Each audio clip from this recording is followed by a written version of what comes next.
Hello. Now that we know a lot more about Mario Kart World, I just wanted to say a few words about how I feel. I know the Direct was rather underwhelming, I suppose, but it did reveal at least a couple cool features that are worth talking about. But we will get to that in just a minute. Let's not put it off any longer, let's just jump straight into it. This Mario Kart game introduces a new concept to the series. An open world environment where you can physically drive yourself between all the courses that coexist within the same map. I think this is a very interesting concept because it adds so much potential to the game. While I would have liked to have seen a Diddy Kong Racing style story mode, we do have mission mode finally making a comeback. I gotta admit, I wasn't too keen on mission mode in Mario Kart DS, but I at least like the fact that they tried to add more single player content to the game. I don't know if it will be my cup of tea in this game either, but I'll at least give it a shot, as I really love the way it's been implemented into open world this time around. Another neat thing about this open world environment is it changes how the races themselves function.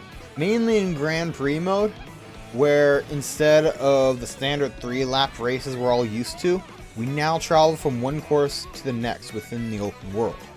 I personally have mixed opinions on this gimmick. On the one hand, it's a cool idea, and if it's well implemented, it can make races a little more interesting. On the other hand, if it's not well implemented, then it can lead to boring segments on long straightaways that really doesn't have much going on, just to finally get to the actual racetrack and only do a single lap.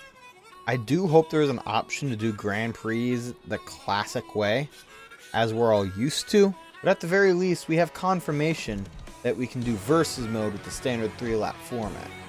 However, if the new Grand Prix format isn't all that's cracked up to be, we have the brand new Knockout Tour, a mode where you travel from one end of the map to the other, often going through other courses along the way. You just have to make sure you're in a good enough position to make it all the way through. In my opinion, this is a much better use of the open world map than what Grand Prix mode has to offer. Knockout Tour looks like it's going to be a lot of fun to play, and I cannot wait to try it out when Mario Kart World is released. Another new feature I'm looking forward to is unlocking character skins. Having a variety of outfits to choose from for each character is a great way to spice up the variety in this game. Now, even if there's a lot of players using the same character because that's what the meta happens to be, at least now they won't all look exactly alike. I'm not a huge fan of how they implemented it into the character select screen. Like, why are they not just subcategories for the regular characters, like the color options for Yoshi and Shy Guy on Mario Kart 8? I just don't understand. It just makes the character select screen look messy and unpolished. Let me move on from all of that though, and let's talk about some of the items. Obviously, we have the standard shells, bananas, etc., all of which function the same way as they always have. But there's some things I want to mention, such as the lightning. It has been heavily nerfed. It no longer affects players as long as it used to, and it only works on players ahead of the person that used it. I am okay with this change, and I think it is the nerf that the lightning needed to reduce the annoyance it causes. The boomerang has also been changed. It is now a semi-timer based item, where you can throw it up to 4 times if you're quick enough, but as the timer goes down, you'll get fewer and fewer shots. It won't just vanish from your inventory, however, as you'll always be allowed at least 2 shots before it's gone for good, as long as it isn't stolen from you, of course. We also have the Mega Mushroom returning from Mario Kart Wii. I am amazed that this item wasn't added to Mario Kart 7 or Mario Kart 8, but I'm glad it's here now. It was always one of my favorite items in all of Mario Kart, because it always made for some funny moments. I just hope they kept the music for it. When it comes to new items, we have the Coin Shell, the Ice Flower, Hammer, and Kamek. Most of these speak for themselves. The main one I really want to talk about is Kamek. I love the concept of this item. Even if it does mean it makes him unplayable now, I don't mind. He transforms your opponent into random enemies and adds obstacles to the track. Now, as a concept, this is a cool item. I do like it. However, I'm not sure how I feel about its execution, because not only is it really easy to avoid those obstacles from what I've seen, but those obstacles could also potentially affect its user, which I kind of feel defeats the purpose. I think they should have made it function similar to that of the Swarm item from Sonic and All-Stars Racing Transformed, where the Hornets will simply move out of the way if their user is about to hit them. But that's just my opinion. Finally, I want to talk about the tricks and mechanics in this game. They've removed anti-gravity from this game, which is unfortunate as it means that mini tracks simply cannot return. Although it seems like they decided to skip bringing back any Mario Kart 8 courses anyway, it simply means that they won't even be returning for DLC, which is a shame. But it is what it is.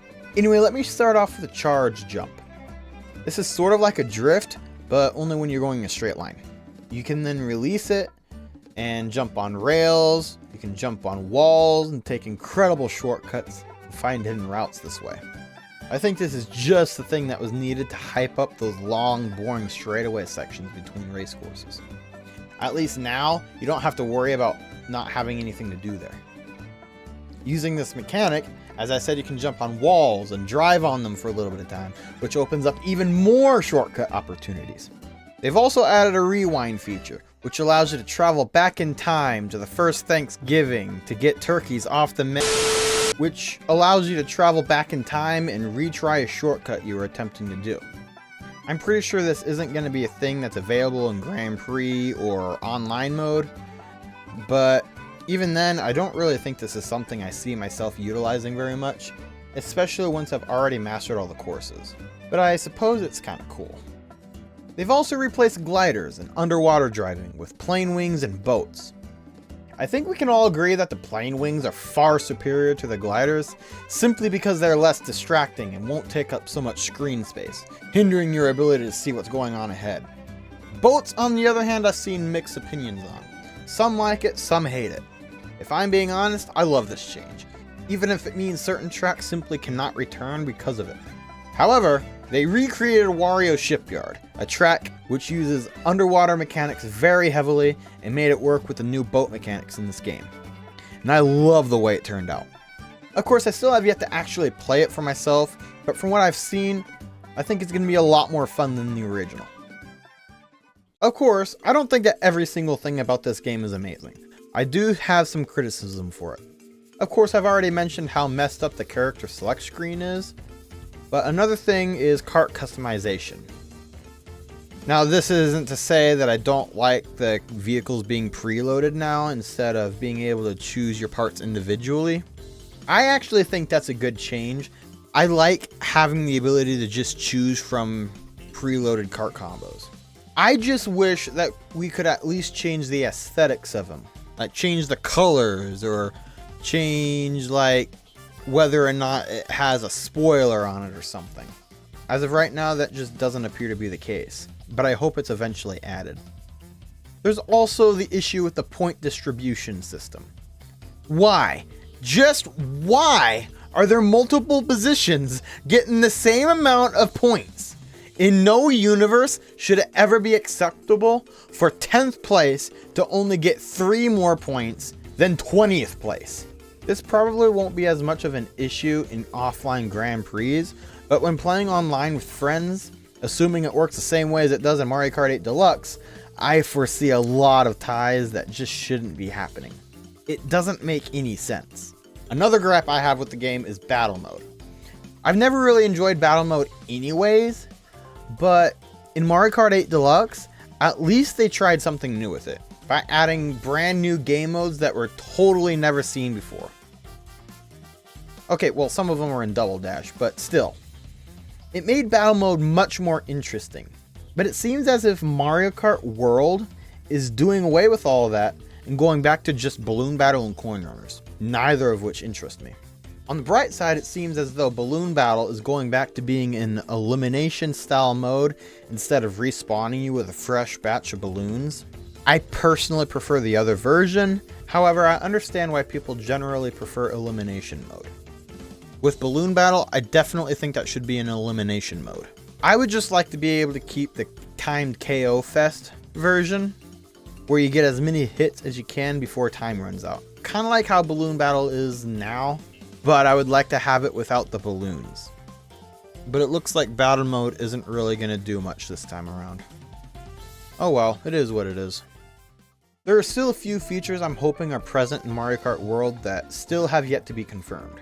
First, obviously, I need 200cc in this game. It genuinely feels so much better to play on 200cc, and I think it will be even better in this game, as the tracks seem to be better designed to handle it. Of course, I want mirror mode too, but not as much as 200. Next, I want to see replay mode. In Mario Kart 8, you can rewatch races you have done recently, as well as 6 favorite tracks that you have saved over time. I make heavy use of this in my montages, and it would kind of suck if it just went away. But with replay mode, I really want custom camera angles. You have no idea how often I've sat experimenting with different settings and player perspectives and such, trying to get a good camera angle to work with for certain clips, just to never get anything worth using. I've ended up scrapping a lot of clips because of this.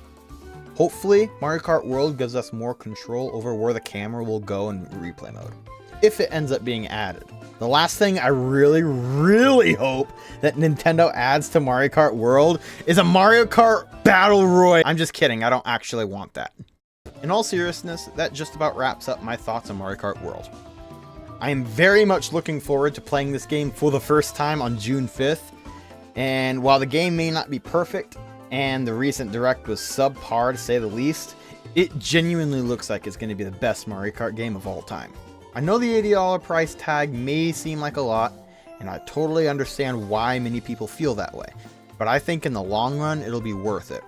With all that said and done, I can't wait to meet you all in this vast open world in less than 2 months. I'll see you guys there. Goodbye.